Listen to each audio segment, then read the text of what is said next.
like a disposable brush. Yeah, I usually put it on like a cap. Yeah. Okay. I guess Very that's interesting. the idea. Makeup life. I need to learn more.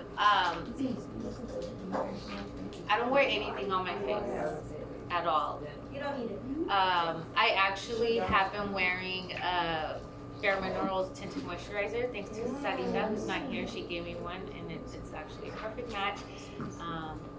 But the one day I put it on and did my hair, everybody in the house asked me where I was going, and I got so irritated. I was like, dang, I get that all the you can't time. look normal. Like, you can't get ready. And then they're like, where are you going? Where are you going? You know? You put on one We have plans today. Sponge tip shadow applicators, cotton swabs, cotton pads or puffs. So in reality, the sponge tip shadow applicators are very hard to use. If you're a makeup artist, you know that you cannot create a beautiful blend or a nice shadow with those. So that's what I was saying. Depending on what you're charging your clients and what you're doing, consider using mostly single-use implements. However, understanding that like a beautiful finish and certain looks, they can only be achieved with these like really good brushes. Having a nice blending shadow, having a good angle brush for the liners, and even a hard crease, whatever it is, depending on the look that you're trying to make. We definitely know that sponge tip shadow applicators are really not it, but they are available. These is what's gonna make disinfecting our items that we use on clients much easier, so we have less to clean and we are being safe and sanitary. What would we use cotton pads or puffs for? Does anybody use their cotton swabs or have that in their makeup? I use them for a cut crease. Cut crease? I use that for like if I want to clean up eyeliner. To clean up the face? Yeah. I always think I don't need cotton pads or cotton swabs, and then I'm always searching for one. It's almost always to clean up the eyeliner or to clean up what eyeshadow fell on the cheek.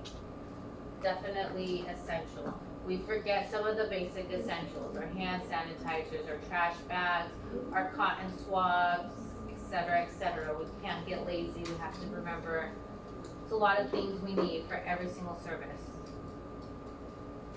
So we started touching on this yesterday. This is my favorite. Yay, Miss Lynette. She looks so cute today. Fashionably late, guys. So like I mentioned before, we start color theory in kindergarten. So I do not want to hear anybody say that this is hard. This is basic. It can get tricky, but it is not hard. This is something we learn, I'm telling you, from kindergarten to first grade, and then we forget all about it because we want to go do math, like division and multiplication and stuff. We want to be real smart. We stop being artists. We stopped being artists around second grade. I mean, or who was older when they stopped being an artist? But now we're here, we're back in it, and it's gonna make everything you do with color, from doing color and makeup to color and hair, worth your time, save you headaches. The color wheel is your best friend. How many of you have seen the color wheel before? Okay, now all of you are looking at it, so I want you to all be very familiar with it and recognize it and understand this tool for what it is. It is an essential tool for you, whether it's makeup, color and hair, or even in just in fashion in general, getting ready. It's gonna help you a lot. So we talked about warm colors and cool colors. We said warm colors are what? Somebody say some warm colors. Red, yellow, orange. Red, yellow, orange. Warm. Warm gives a certain feeling, a certain look, a certain vibe. Words that correlate with warm are bright, are usually, what are some words that correlate with warm? What do we think of when we think of warm?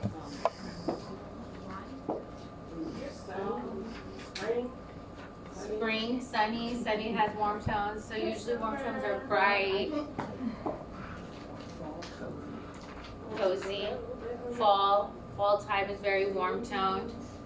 In the fall, we do a lot of auburns. What was that? Golden. Yes, very golden, very bronze. You're like warmer than Hot, like fire. hot, fiery. Okay. So what are some cool tones? Blue, green, purple, violet.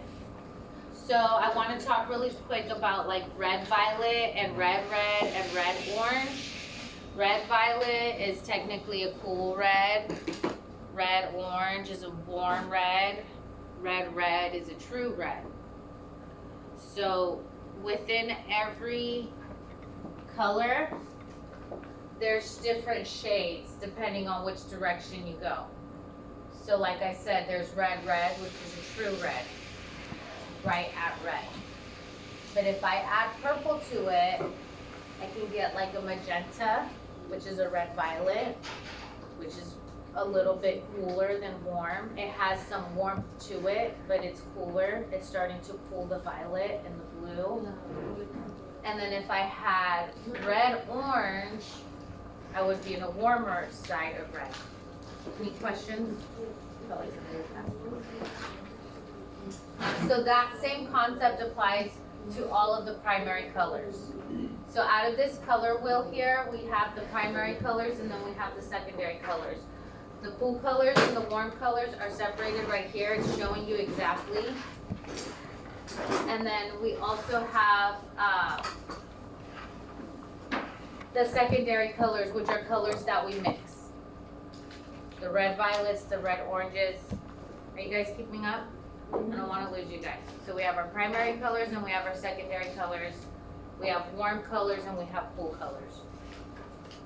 It's really not hard. It's separating this color wheel into categories. Warm and cool. They go in this order. And the reason that we need to know this color wheel is because when we are choosing colors for the makeup, we have foundations. Who's ever been to the foundation counter and seen how many colors there are? It's like plus 10 at least. Very few color lines have less than like 10 choices. And then when we get to the eyeshadows and the lipsticks, how many more choices do we have? So not only are we choosing colors for each individual part of the face that we're working with, but we have a canvas that we're working on. And it's not all the same. At school, in art class, we get a white piece of paper and we get to work on it. We get to create something and everybody starts with the same picture or with the same canvas and gets a picture. But in reality, in makeup and in hair, we are starting on different canvases for everybody. Some of us have pink, red undertones. Some of us have very white, yellow undertones. Some of us have very golden, brown undertones.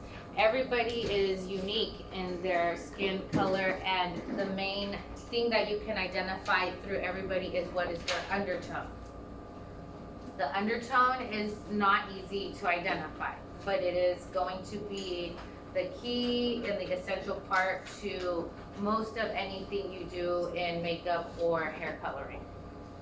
So if you look at your own hand, I know this is red, green, blue, whatever, but do you see in your skin tone your own undertone? Do you know what your undertone might be? Main ones are going to be red and yellow. Some people have a green undertone, believe it or not, but those are green for most of us. It's the green that you're pointing at. Yeah. So like, because all it is with the pink red. Yeah. And then another color that comes into play is our eyes. And then our hair.